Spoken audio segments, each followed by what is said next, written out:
اللهم صل وسلم وبارك على سيدنا ونبينا مولانا محمد وعلى ال سيدنا محمد وبارك وسلم عليه. الحمد لله رب العالمين. الصلاة والسلام على سيدنا محمد وعلى آله وصحبه أجمعين. أما بعد، فقد قال الله تعالى في القرآن العظيم وفي الفرقان المجيد: أعوذ بالله من الشيطان الرجيم. بسم الله الرحمن الرحيم. شهر رمضان الذي أنزل فيه القرآن. صدق الله العلي العليم. புகழனைத்தும் அல்லாஹ் தஆலா ஒருவனுக்கே உரித்தாகுக. அல்ஹம்துலில்லாஹ். எம்பெருமானார் ரசூலே கரீம் ஸல்லல்லாஹு அலைஹி வஸல்லம் அவர்களோட அன்பும் ஷஃபாத்தும் நம் அனைவரும் மீதும் குடும்பத்தார் உலக முஸ்லிம்கள் அனைவரும் மீதும் என்றென்றும் நின்று நிலவட்டுமாக. ஆமீன். அல்ஹம்துலில்லாஹ். அல்லாஹ் சுப்ஹானஹு வ தஆலா திருக்குர்ஆன் ஷரீஃப்ல ஒரு ஆயத்தில் இப்படி சொல்லி காட்டுவான்: மலக்குமார்களை நாம் படைத்திருக்கின்றோம், மனிதர்களை படைத்திருக்கின்றோம். ஆனால் அந்த படைப்பினங்களிலே அல்லாஹ் சுப்ஹானஹு வ தஆலா சில படித்திரங்களை அல்லாஹ் தஆலா ஏற்படுத்தியிருக்கிறான். மலக்குமார்களா இருக்கட்டும், மலக்குமார்கள்ல லட்சக்கணக்கான மலக்குமார்கள் இருக்கிறார்கள். லட்சங்களா கோடிகளா என்று அதை கணக்கிட முடியாது, அந்த அளவுக்கு மலக்குமார்கள் படைப்பு இருக்கிறது. அந்த மலக்குமார்களையே அல்லாஹ் சுப்ஹானஹு வ தஆலா சில அந்தஸ்துகளை கொடுத்திருக்கிறான். உதாரணமா சொல்லப்போனா ஜிப்ரீல் அலைஹிஸ்ஸலாத்து வஸ்ஸலாம், மலக்குமார்களோட தலைவர் என்று சொல்லக்கூடிய ஜிப்ரீல் அலைஹிஸ்ஸலாத்து வஸ்ஸலாம், அவங்களோட அந்தஸ்து என்ன? அவங்க வஹியை கொண்டு வரக்கூடிய அந்தஸ்து அல்லாஹ் கொடுத்தான். குர்ஆன் ஷரீஃபை எல்லா நபிமார்களுக்கும் வேதங்களை அவங்க தான் கொண்டு வந்தாங்க. அதே போல இஸ்ராயில் அலைஹிஸ்ஸலாத்து வஸ்ஸலாம், இஸ்ராயில் அலைஹிஸ்ஸலாத்து வஸ்ஸலாம், மீகாயில் அலைஹிஸ்ஸலாத்து வஸ்ஸலாம், இப்படி மலக்குமார்களே சில படித்தரங்கள் அந்தஸ்துகளை அல்லாஹ் கொடுத்திருக்கிறான். அதே போல மனிதர்கள் நம்ம எடுத்துக்கிட்டோமா, மனித படைப்பு அல்லாஹ் படைத்தான். மனிதர்களையும் அல்லாஹ் சுப்ஹானஹு வ தஆலா சில படித்தரங்களையும் அந்தஸ்துகளையும் அல்லாஹ் கொடுத்திருக்கிறான். என்ன அந்தஸ்து கொடுத்திருந்தான்? மனிதர்கள நபிமார்கள், ரசூல்மார்கள், வேதங்கள் கொடுக்கப்பட்ட ரசூல்மார்கள், அப்புறம் நபிமார்கள், அப்புறம் வலிமார்கள், இறைநேசர்கள், இப்படி மனிதர்களையும் அல்லாஹ் சுப்ஹானஹு வ தஆலா படித்திரங்களை அந்தஸ்துகளை ஏற்படுத்தியிருக்கிறான். அதே போல இடங்கள், நாம் உலகத்துல எத்தனையோ இடங்கள் இருக்குது, இடங்கள்லையும் அல்லாஹ் சுப்ஹானஹு வ தஆலா சில அந்தஸ்தான இடங்களை, மதிப்புமிக்க இடங்களை அல்லாஹ் தஆலா ஏற்படுத்தி இருக்கிறான். மக்கா மதீனா, நம்ம புனித தலமா கருதக்கூடிய மக்கா மதீனா, அதுக்கப்புறம் பலஸ்தீனத்துல இருக்கக்கூடிய முதல் காபாவை இருக்கக்கூடிய இந்த இடங்கள், இப்படி நிறைய இடங்கள். அதே போன்றுதான் நாட்களிலே நாம் வாழுகின்ற இந்த உலகத்தில் நாட்கள்ல சிறந்த நாட்களாக ஜும்மாவுடைய நாளை அல்லாஹ் ஏற்படுத்தி இருக்கிறான். அதே போலதான் மாதங்களிலே சிறந்த மாதமாக அல்லாஹ் சுப்ஹானஹு வ தஆலா ரமலானுடைய மாதத்தை அல்லாஹ் ஏற்படுத்தியிருக்கிறான். 11 மாதங்கள் வேறு, 11 மாதங்களுக்கு அப்படியே அப்பாற்பட்ட வேறு, அப்படியே திசையை பார்த்தோம்னா முற்றிலும் வித்தியாசப்பட்ட ஒரு மாதம். 11 மாதங்கள் எப்படி வேணா நம்ம வாழ்ந்திருக்கலாம், ஆனா அந்த ஒரு மாத காலம் நாம் எப்படி வாழ்கிறோமோ அந்த வாழ்க்கை நம்மளுடைய அந்தஸ்துகளை, நம்மளுக்கு உயர்வான ஒரு இடத்தை அல்லாஹ்விடத்திலே பெற்றுத்தரும் என்பது எந்த விதமான சந்தேகம் கிடையாது. ரமலானுடைய மாதம் என்பது சஹாபா பெருமக்கள்கிட்ட ஒரு புனிதமிக்க ஒரு மாதங்கள் அவங்க மேலோங்கி இருந்தாங்க. ஸல்லல்லாஹு அலைஹி வஸல்லம் ரமலானுடைய மாதத்தை 2 மாதத்துக்கு முன்னாடி துஆ செய்ய ஆரம்பிச்சிருவாங்க. அல்லாஹ் ரஜபலையும் ஷாபாலனின் பரக்கச்சை, ரமலானை முழுமையாக அடையக்கூடிய நசீபை கொடு. ரமலான்ல அமல் செய்வது என்பது 2வது, முதல்ல ரமலானை முழுமையா நம்ம அடையணும். போன ரமலான்ல நம்மளோட இருந்தவங்க இந்த ரமலான்ல கிடையாது. நமக்கு தெரிஞ்சவங்க, நம்ம நெருக்கமானவங்க, அவங்கெல்லாம் நம்ம எடுத்துக்கிட்டோம்னா போன ரமலான் நம்மளோட வாழ்ந்திருக்கிறார்கள், நம்மளோடு இருந்திருக்காங்க. ஆனா இந்த ரமலான்ல அவங்களுக்கு நசீப் இல்லை. அல்லாஹ் சுப்ஹானஹு வ தஆலா வாழ்நாள் அதிகமான ரமலானை அடையக்கூடிய நசீபை தருவானாக. ரமலானை அடைஞ்சது மட்டும் பத்தாது, அந்த ரமலானை பரிபூர்ணமா முறையில நாம பயன்படுத்திக் கொள்ள வேண்டும். 2 சஹாபா பெருமக்கள் வேற நாட்டில இருந்து மதீனாவுக்கு வியாபாரம் செய்யறதுக்காண்டி வராங்க. ரெண்டு சஹாபிகள் இஸ்லாத்துக்கு வருவதற்கு முன்னால் மதீனாவுக்கு வந்தவங்க பெருமானா ஸல்லல்லாஹு அலைஹி வஸல்லம் அவங்களுடைய அந்த தீனுடைய இதை கேட்டு இஸ்லாத்துக்குள்ள நுழையிறாங்க. இஸ்லாத்துக்குள்ள நுழைஞ்ச பின்னாடி என்ன செய்யறாங்கன்னா, அந்த மதீனா விட்டு ரசூல்லா விட்டு போறதுக்கு அவங்க மனசு இல்லை. பெருமானா ஸல்லல்லாஹு அலைஹி வஸல்லம் அவர்களோடவே தங்கி விடுகிறார்கள். இந்த 2 நபர்ல ஒரு நபர் என்ன செய்யறன்னா, போர் நடக்குது, ஒரு போருடைய நேரம் வருது, போருக்கு வேண்டி சஹாபாக்களோடு இவரும் கலந்து கொள்கிறார். போருக்கு போன அந்த மனிதர் என்ன ஆகுதுன்னா போரிலே ஷஹீதாக்கப்பட்டு விட்டார், ஒஃபாத் ஆகி விடுகிறார். ஒஃபாத் ஆகிட்டாரு. ஒருவர் ஒஃபாத் ஆகிவிட்டார். இன்னொரு மனிதர் ஒரு ஆண்டு காலம் மதீனாவிலே வாழ்கிறார். ஒரு ஆண்டு காலம் வாழ்ந்து ரமலான் மாதம் எல்லா மாதத்தையும் கலந்து ஒரு வருஷம் கழிச்சு, இவர் வஃபாத்தாய் ஒரு வருஷம் கழிச்சு நோய்வாய்ப்பட்டு தன் வீட்டிலே படுக்கையிலே பாயிலே படுத்து வஃபாத் ஆகிறார். படுக்கையில சாதாரணமா வஃபாத் ஆகிறார்.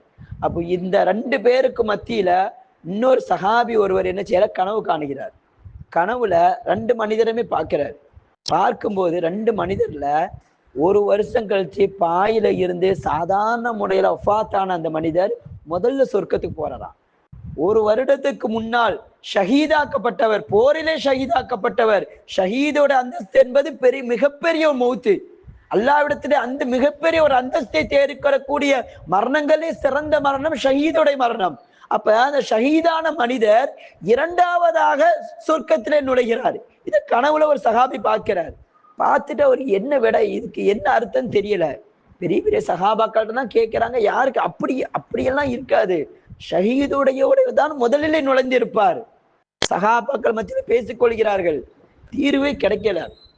உடனே என்ன செய்யறாங்க, கண்மணி நாயகம் ஸல்லல்லாஹு அலைஹி வஸல்லம் அவங்கள்ட்ட வந்து கேட்கிறாங்க, யாரும் சொல்லலாம், நான் இப்படி கனவு கண்டேன், ஷஹீதானவர் 2வதாக சொர்க்கத்திலே நுழைகிறார், ஒரு வருட காலம் உலகத்திலே வாழ்ந்து சாதாரண முறையிலே படுக்கையிலே வஃபாத்தானவர் முதலிலே சொர்க்கத்துக்கு போறாரு. இது என்ன அப்படி கேட்கும்போது பெருமானா ஸல்லல்லாஹு அலைஹி வஸல்லம் சொன்னாங்க, இதுல ஆச்சரியப்பட என்ன இருக்கிறது, அவர் ரமலானை அடைந்திருக்கிறார்.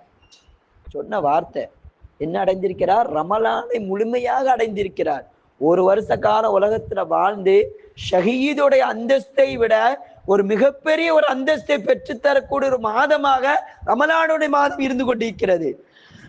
பெருமானா ஸல்லல்லாஹு அலைஹி வஸல்லம் சொன்னாங்க, அவர் ரமலானை அடைந்து ரமலானை முழுமையாக பயன்படுத்தி இருக்கிறார். ரமலானுடைய மாதம் சாதாரண நம்ம மற்ற மாதங்களை போல நம்ம கடந்து போக கூடாது. இன்னைக்கு இப்ப நமக்கே கவலை வந்துடும், ரமலானுடைய மாதம் வருது, எப்படி சாப்பிடுறது, காலையில் முழுக்க சாப்பிடாம இருக்கணுமே, வெயில் வேற ரொம்ப அதிகமா இருக்குமே, கவலை நம்மளிடத்துல வந்துடுது. அந்த கவலை வரக்கூடாது. பெருமானா ஸல்லல்லாஹு அலைஹி வஸல்லம் சொல்லித் தராங்க, ரமலானுடைய மாதம் வந்து விட்டா நீங்கள் உங்களை தயார்படுத்திக் கொள்ளுங்கள். ரமலானுடைய மாதத்தை இங்க சரியான முறையில் தயார்படுத்திக் கொள்ளுங்கள். அந்த மாதம் என்பது உங்களுடைய ரஹ்மத்தையும் அல்லாஹ்வினுடைய பரக்கத்தையும் பெற்று தரக்கூடிய ஒரு மாதம். இன்னைக்கு ஒரு விருந்தாளி நமக்கு வீட்டுக்கு வராங்கன்னு ஒரு செய்தி வருது, ஏதோ ஒரு ஊர்ல இருந்து நமக்கு போன் அடிக்கிறாங்க, நான் அடுத்த வாரம் வரேன். அப்ப நாம என்ன செய்வோம், வீட்டை ஒழுங்குபடுத்துவோம். நம்ம சாதாரணமா தான் வாழ்ந்துகிட்டு இருப்போம். 11 மாசம் எப்படி இருக்குமோ அதே மாதிரி நம்ம வீட்டுல சாதாரணமா இருப்போம். ஒரு மனிதர் வரருங்கிற, நமக்கு நெருக்கமான மனிதர் குடும்பத்தோடு வரருங்கிறாரு, ஒரு வாரம் உங்க வீட்டுல தங்குறேன்னு சொல்லாம நம்ம என்ன செய்வோம், உடனே வீட்டை சுத்தப்படுத்துவோம், எல்லா பொருட்களையும் சரி செய்வோம். அன்னைக்கு பார்க்க புது ஆடைகள், அவர் வர அன்னைக்கு புது ஆடை உடுத்துவோம். பிள்ளைகளுக்கு புது ஆடைகள் இருந்தா நல்ல ஆடைகளை போடு, ஒரு வாரம் அப்படித்தான் போடணும். பிச்சைக்கார மாதிரினா இருக்கக்கூடாது. என் கண்ணியத்தை காப்பாத்துன்னு எப்படி சொல்லுவோம், பிள்ளைகளை மனைவி மக்களை எல்லாத்தையும் சரி செய்வோம்.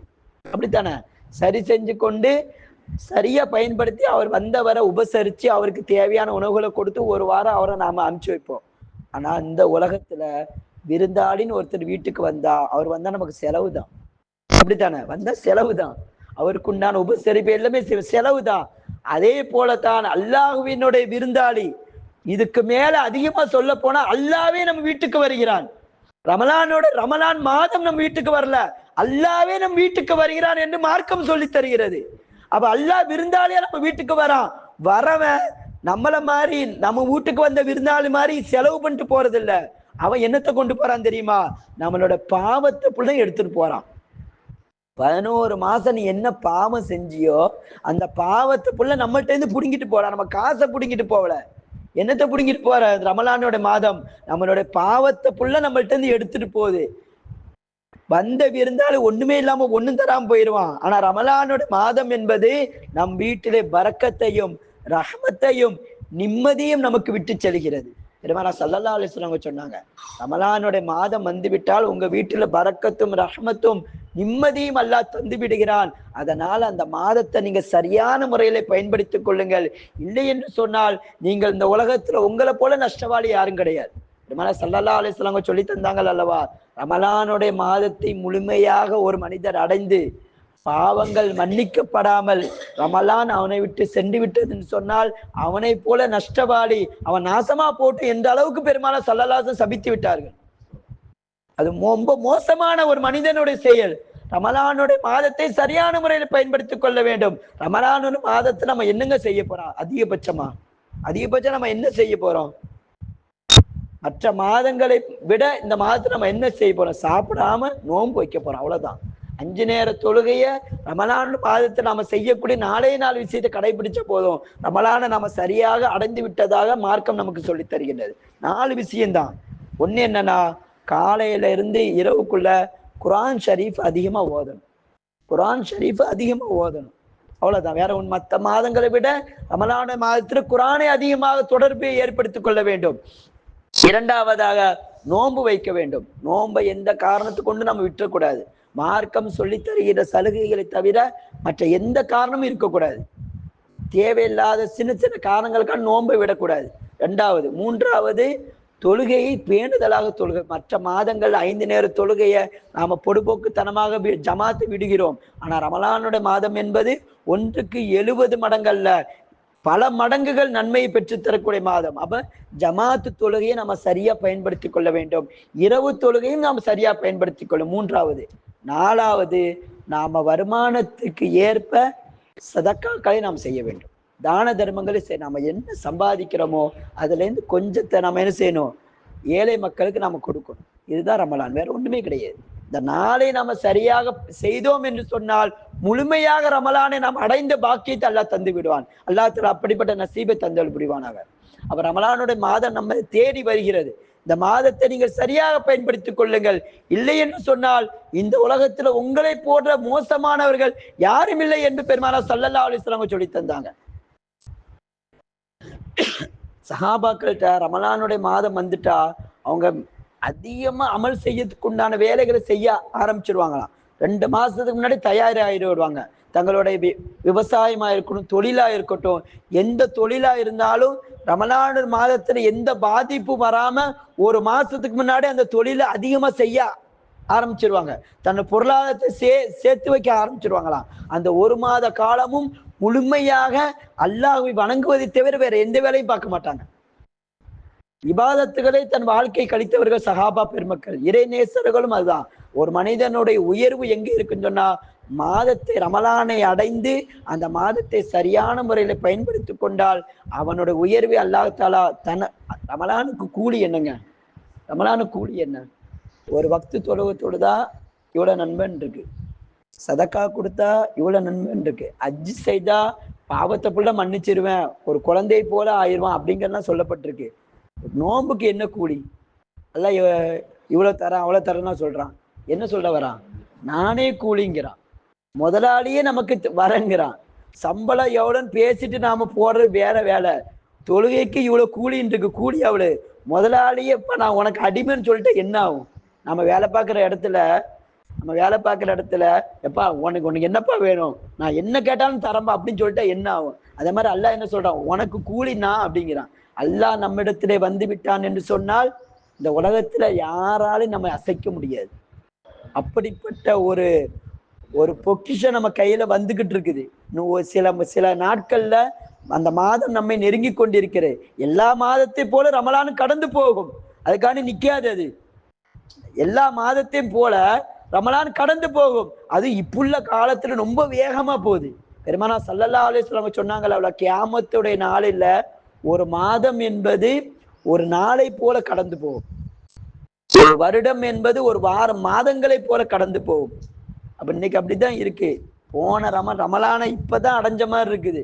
கொரோனா காலத்துல ரமலான் அடைஞ்சது மாதிரி நம்ம எந்த வேதனையும் நம்ம பட்டதில்லை. அந்த ரமலானு கண்ணை விட்டு மறையல. இன்னும் கொரோனா காலத்துல நோன்பை எப்படி வச்சோமோ அது போன வருஷம் நடந்த மாதிரி இருக்கு. அதுக்குள்ள 2 ரமலான் கடந்து 3வது ரமலான் பக்கத்துல வந்து நிக்கிறோம் நம்ம. அப்ப ரமலானுடைய மாதம் இப்போ கியாமத்துடைய அடையாளம் வேகமா கடந்து கொண்டிருக்கிறது. அப்ப அதை போல ரமலானு நம்ம வீட்டு கடந்து போகும். ஆனா நாம என்ன செய்யணும் அப்படிங்கிற நாம தீர்மானிக்கணும். அல்லாஹ் சுப்ஹானஹு வ தஆலா அந்த மாதம் நம்மை எதிர்நோக்கி இருக்கிறது. அந்த மாதத்தை சரியாக பயன்படுத்தி அல்லாஹ்வினுடைய ரசூலுடைய பொருத்தத்தை பெறக்கூடிய பாக்கியத்தை தந்தல் புரிவானாக. வாஹிர் தாவானா அல்ஹம்துலில்லாஹ்.